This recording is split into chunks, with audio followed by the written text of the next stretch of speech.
भाऊ, तुम्ही आज उमेदवारी अर्ज भरलाय, काय प्रतिक्रिया आहे? प्रतिक्रिया आता जिंकायचं, दुसरं काय.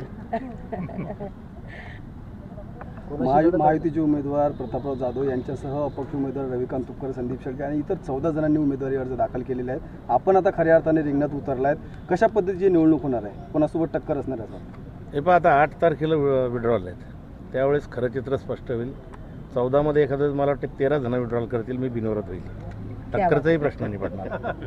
आज गजानना चिरणे आपण दर्शन घेऊन या ठिकाणी उमेदवारी अर्ज भरलाय, काय साकडं घातलंय? संत गजानन माझं दैवतच आहे, नेहमीच मी तिथे जात असतो. आजही गेलो.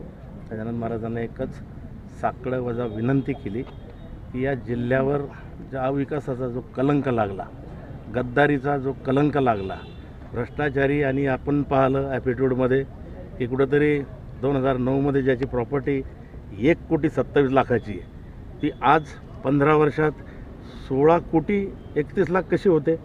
त्यावेळेसचे सोयाबीनचे भाव जर तुम्ही पाहिले, कापसाचे भाव पाहिले तर 2200 रुपये सोयाबीन, कापूस 3,500.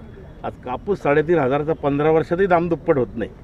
सोयाबीन 2,000चं 2200चं आज 4200 विकला तर तेही 4400 होत नाही.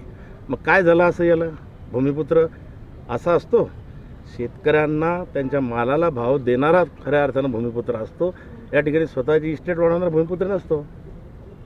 महाविकास आघाडीमध्ये नाराजी आहे अशी चर्चा होती, त्यामुळे खूप आनंद झाले विरोधक. आता महाविकास आघाडीचे सगळेच नेते तुमच्यासोबत आहेत, त्यांना काय सांगणार तुम्ही? महाविकास आघाडीमध्ये कधीच नाराजी नव्हती.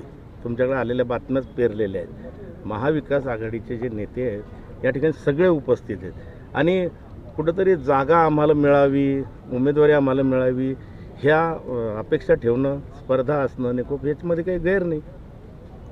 ओके.